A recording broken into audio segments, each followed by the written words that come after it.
Esta madrugada, un terremoto de magnitud 5,8 sacudió a millones de colombianos, con epicentro en Mesa de los Santos, en el departamento de Santander, una de las zonas con mayor actividad sísmica del país.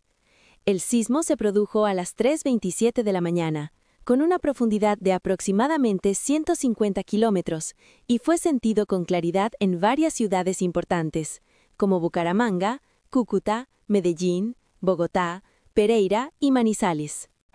Afortunadamente, no se reportaron víctimas ni daños graves en viviendas o infraestructura. Las autoridades, incluyendo la Unidad de Gestión del Riesgo y el Servicio Geológico de Colombia, confirmaron que la situación actual es relativamente segura. Un terremoto con epicentro profundo como este suele causar pocos daños superficiales, aunque la energía sísmica se transmite con fuerza, por lo que zonas lejanas también perciben el temblor. Los residentes de las ciudades afectadas comentaron que se despertaron en medio de la noche corriendo asustados hacia el exterior. Muchos edificios altos en Bogotá activaron sus sistemas de alarma y realizaron evacuaciones temporales. En Bucaramanga, los habitantes describieron la sensación de terror al ver objetos moverse, perros corriendo por la casa, pero gracias a los simulacros de prevención de sismos realizados previamente, todos supieron cómo reaccionar rápidamente y organizar evacuaciones seguras. A unos 223 kilómetros del epicentro, en Cúcuta, muchas personas también sintieron fuertes sacudidas. Las autoridades locales activaron de inmediato las alertas, revisaron los vecindarios y recomendaron a los ciudadanos mantener la calma, acudir a los puntos de concentración seguros y tener preparados sus kits de emergencia. De manera similar, en Medellín y otras zonas de Antioquia, el terremoto fue claramente percibido, pero hasta el momento no se han reportado daños ni heridos. Mesa de los Santos se encuentra en una zona geológica de gran actividad, donde se registran diariamente numerosos temblores pequeños.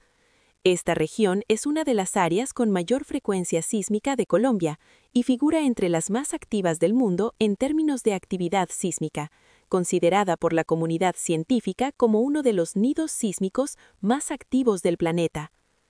La energía del epicentro profundo se propagó ampliamente, haciendo que ciudades lejanas también sintieran el temblor, aunque gracias a la profundidad, los daños superficiales se minimizaron. Aunque no causó daños, el sismo se sintió en una zona muy amplia, más de 20 regiones y más de 480 municipios, incluida Bogotá, lo que hizo que millones de personas percibieran el temblor en plena madrugada. Al tratarse de un movimiento sísmico más fuerte de lo habitual, algunas personas temen que pueda producirse un terremoto de mayor magnitud posteriormente o que se presenten réplicas fuertes.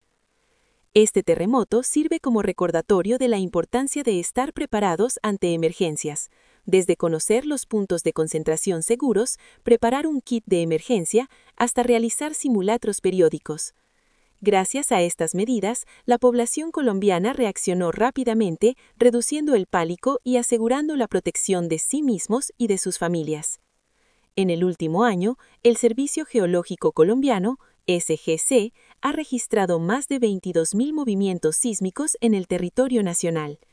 La capacitación continua y la participación en simulacros se consideran las principales estrategias de prevención promovidas por el Estado para reducir riesgos y proteger la vida durante los sismos.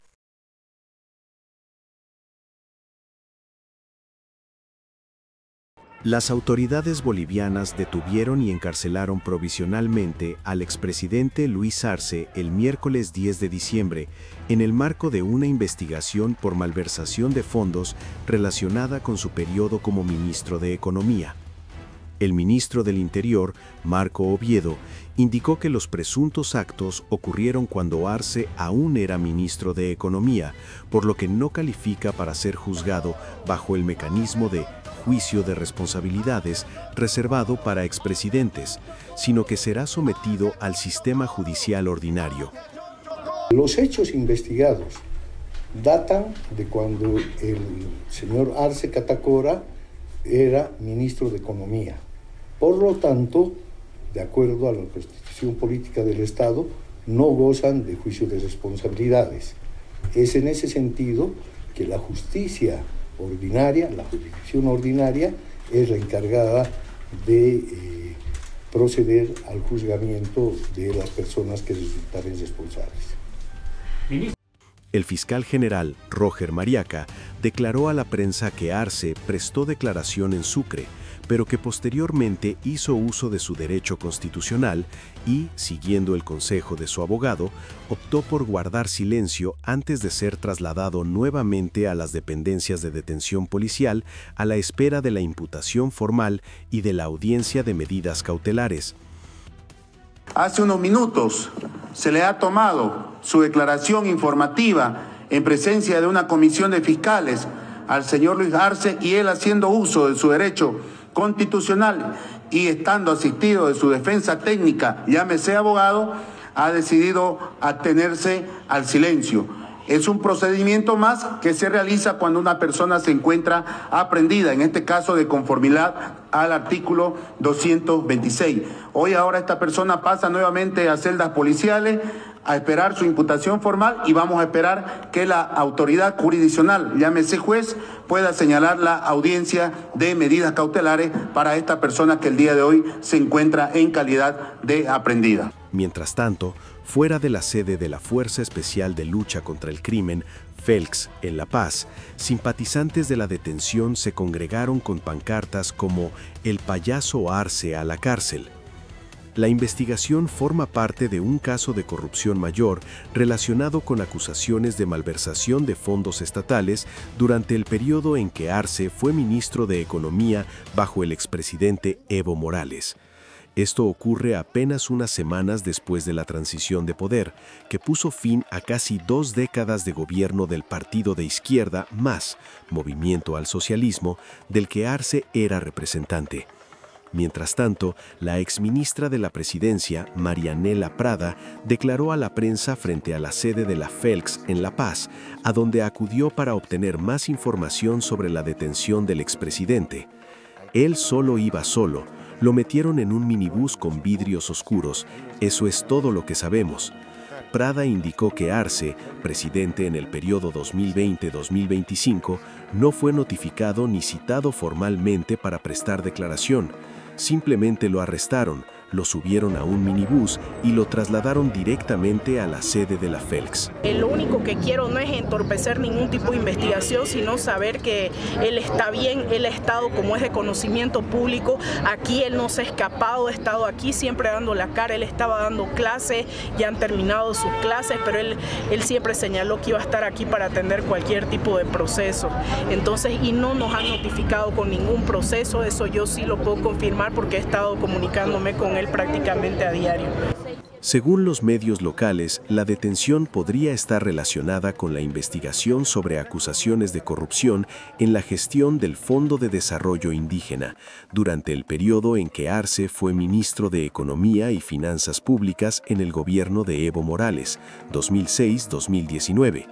El monto presuntamente malversado relacionado con Arce se realizó a través del Fondo de Desarrollo de los Pueblos Indígenas, FONDIOC, una entidad que fue disuelta en 2015 por irregularidades y reemplazada por el Fondo de Desarrollo Indígena. Una de las beneficiarias fue la ex legisladora de izquierda Lidia Patti, quien fue arrestada la semana pasada y declaró durante el interrogatorio que la transferencia de fondos fue aprobada por Arce, en ese momento ministro de Economía. Según los resultados de la investigación publicados por la prensa, la señora Patti recibió aproximadamente 100.000 USD para un proyecto de cultivo de tomates. El fiscal general Roger Mariaca indicó que Arce guardó silencio durante la sesión de trabajo del 10 de diciembre. Además, Arce también está siendo investigado en otro caso, relacionado con acusaciones de una ex alta funcionaria que afirma que él la dejó embarazada y la abandonó.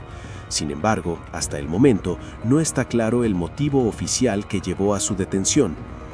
Prada declaró a la prensa que si la detención está relacionada con el Fondo de Desarrollo Indígena, entonces Arce había presentado todos los informes de rendición de cuentas cuando aún era ministro, y enfatizó que como expresidente debe ser juzgado a través de un juicio de responsabilidades según lo establecido por la ley.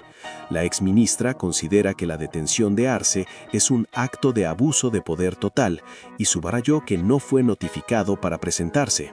Según la ley vigente desde diciembre de 2020, los exaltos funcionarios de Bolivia están obligados a permanecer en el país al menos 3 meses después de finalizar su mandato para presentar los informes necesarios y evitar el riesgo de prescripción de posibles delitos relacionados con corrupción.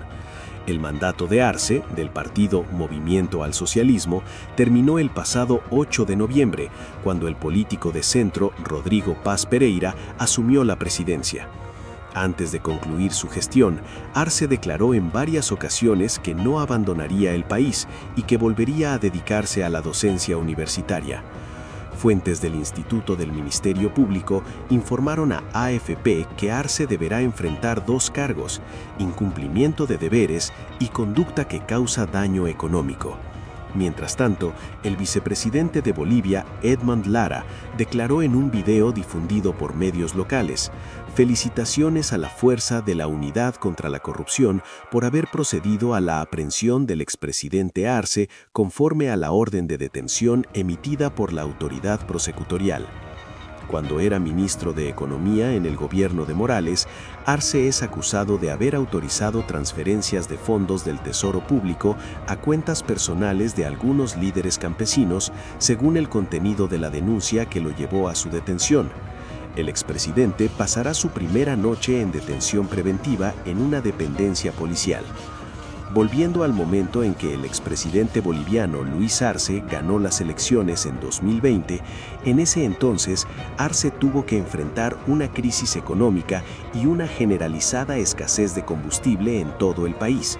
Además, el aumento del costo de la vida generó un creciente descontento público. Hay que hacer política de austeridad, pero no hay otra. Si es que no hay generación de ingresos suficientes para cubrir el gasto corriente y, sobre todo, la inversión pública, hay que hacer ajustes en el gasto corriente, no en la inversión pública. Ahí nos diferenciamos del Fondo Monetario. Nosotros vamos a priorizar la inversión pública y lo que sí hay que hacer austeridad es en el gasto corriente.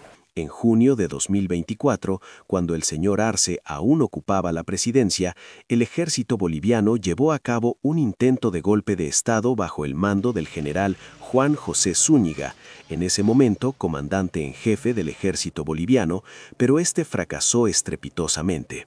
Finalmente, Zúñiga y los individuos involucrados fueron arrestados y tuvieron que rendir cuentas ante la justicia.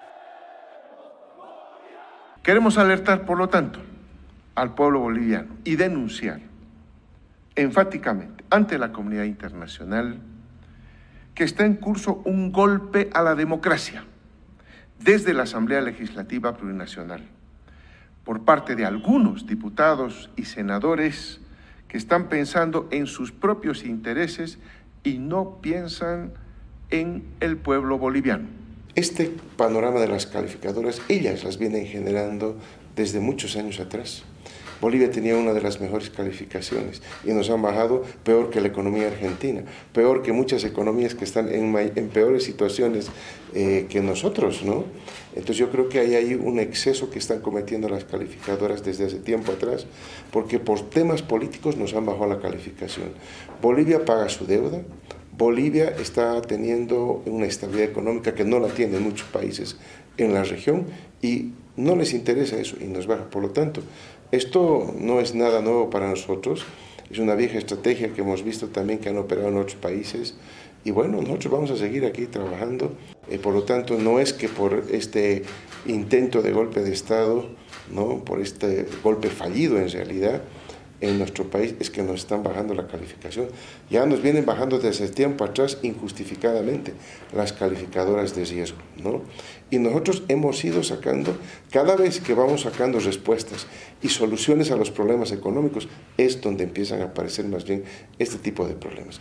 Cuando estábamos resolviendo el abastecimiento aquí, cuando combatimos los precios y bajamos otra vez la inflación, porque habían expectativas que se estaban generando en la población y especulación de precios, actuamos, bajamos los precios.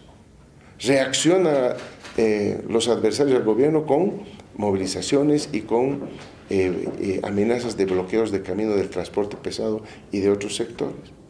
Nos reunimos con ellos, logramos apaciguar eso, ¿no? Y nuevamente aparece al final, cuando ya todas las aguas estaban tranquilas, cuando todo habíamos superado de los problemas que estaban amenazando a la economía nacional, surge este golpe fallido de Estado, ¿no? Sí. Entonces, para nosotros no es casualidad eso.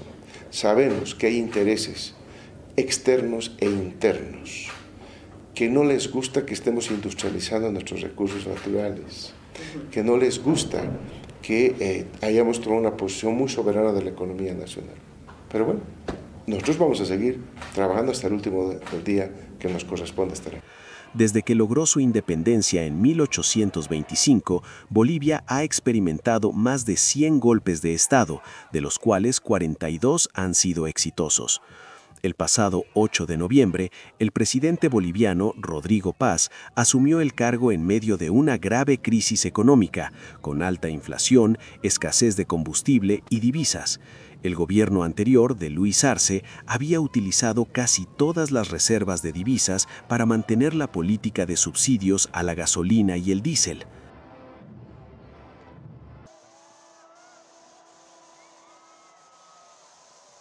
Hay un momento que obsesiona a casi todas las víctimas de estafas con criptomonedas. Un mensaje de alerta, una llamada telefónica, un correo electrónico. Algo que parecía inofensivo segundos antes, se convierte de repente en la tubería que vacía su dinero, sus datos y en ocasiones toda su vida. En los últimos meses, la policía israelí ha registrado decenas de denuncias por estafas cripto, desde timos sentimentales hasta robos de millones de dólares. Algunas son obra de delincuentes locales, otras se dirigen desde el extranjero, pero la mayoría explota la misma debilidad humana, la confianza. En muchos casos, todo empieza con un acercamiento romántico. Yiftach Rotem, cofundador de la empresa de ciberseguridad Cyber, lo explica así.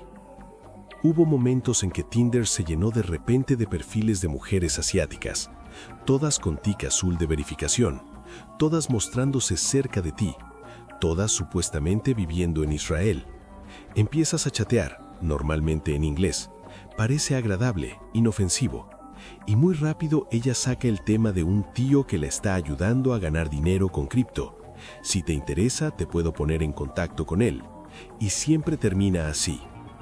Rotem conoce perfectamente ese momento, no porque haya caído, todo lo contrario, sino porque incluso él a veces se encuentra frente a la pantalla del móvil preguntándose si detrás de ese perfil verificado en una app de citas aparentemente inofensivo hay realmente una persona o no.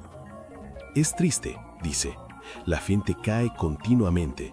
Cientos de perfiles, las mismas fotos con nombres distintos, todos verificados, y muchos ni siquiera manejados por humanos. La inteligencia artificial habla contigo. Es facilísimo. Y si el dolor emocional no fuera suficiente, este tipo de estafa tiene hasta un nombre colorido: matar cerdos, pig butchering, término que nace en China, donde se originó el método.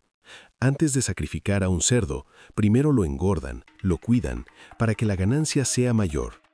Dicho de otro modo, no es un timo relámpago, se basa en crear una relación real y cálida con la víctima. El estafador la alimenta de cariño y esperanza. Buscan conexión y confianza, y luego convencen fácilmente a la víctima para que transfiera dinero, a veces decenas de miles de shekeles, a alguien a quien nunca ha visto en persona. Comenzamos a investigar cómo operan estas nuevas organizaciones criminales en el ciberespacio, qué perfil de israelí cae más fácilmente, cómo protegerse qué está haciendo o no la policía y si realmente las billeteras digitales son fiables. En la Unidad Nacional Cibernética de la Lahab 433, la División de Delitos Graves de Israel, los investigadores aprenden a rastrear delincuentes que no tienen nombre real, solo direcciones de blockchain. Al otro lado, están estafadores cada vez más sofisticados que usan inteligencia artificial y saben que las probabilidades de ser atrapados son mínimas. En esta carrera, los criminales parecen ir siempre un paso por delante. La sargento primera Shmarit Reis, jefa de una sección especializada en rastreo de flujos de dinero, lo resume. Básicamente somos analistas de dinero digital.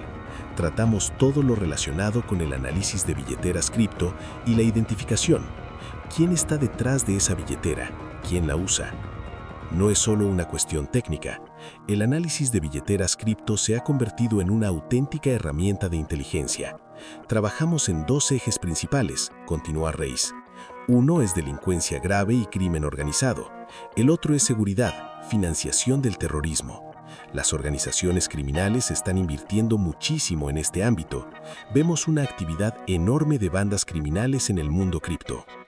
Además de las mafias, señala otro fenómeno que daña a ciudadanos comunes, el comercio ilegal de criptomonedas en redes sociales. La gente ve tasas de interés altas y cae. Cuando deciden operar cripto con desconocidos, se ponen en peligro real. En Israel solo hay 5 empresas autorizadas a comerciar criptomonedas. Todo lo que ves en Telegram o cuentas falsas de Instagram es ilegal y extremadamente peligroso. Shmarit Reis enumera los tipos de estafa cripto más comunes. Primero, las clásicas. No hay garantía de quien está detrás de la cuenta que te ofrece operar te devuelva el dinero. Segundo, phishing. Cuando saben que tienes una billetera, pueden enviarte mensajes falsos de plataformas de trading pidiendo acceso y se apoderan de todo. Tercero, ingeniería social. Ciudadanos reciben llamadas de una supuesta plataforma de trading pidiendo acceso o contraseñas y les roban el dinero, explica. Por eso es fundamental operar solo en plataformas reconocidas por la ley. Dentro de la policía, el timo de matar cerdos también se conoce como sextortion, extorsión sexual que termina obligando a la víctima a transferir criptomonedas. Hacemos un llamado al público a no nunca pagar, enfatiza Reis. Una vez que pagas, seguirán extorsionándote. Consulta con familiares antes de enviar dinero y haz todas las preguntas posibles. El conocimiento es poder.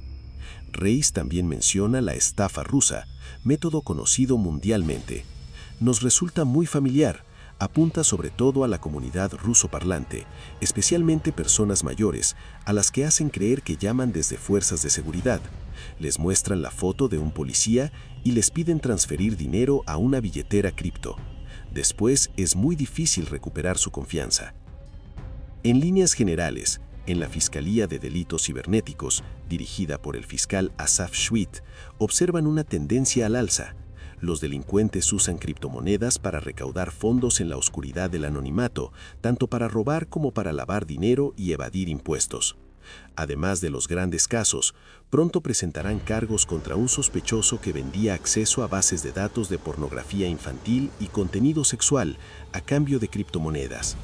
Según Nir Hirschman, director del Foro de Empresas Cripto de Israel, actualmente operan más de 160 empresas cripto en el país, emplean a miles de personas y han captado millones de dólares. Es muy importante no estigmatizar todo un sector que es tecnología, dice Hirschman. Los israelíes están construyendo la infraestructura misma del cripto mundial. La relación entre cripto y delincuencia, afirma, es mucho menos dramática de lo que se pinta. Según el informe de Chainalysis, la principal empresa de análisis blockchain del mundo, más del 98% de la actividad cripto es legal, subraya.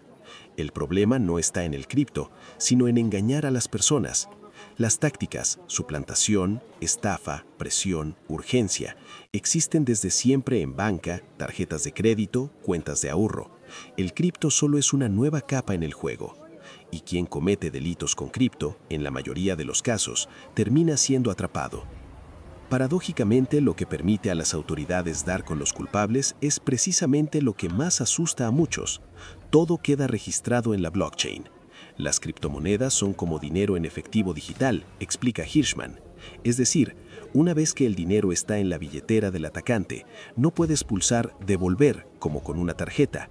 Pero para comprar algo con esas criptomonedas, el atacante tiene que cambiarlas a shekeles o dólares, y al cambiarlas le piden identificación. De todos modos, Hirschman recomienda visitar la web de la Asociación Bitcoin Israel para aprender a protegerse. Hay cosas básicas que absolutamente no se deben hacer. Las entidades serias nunca te llaman de sorpresa.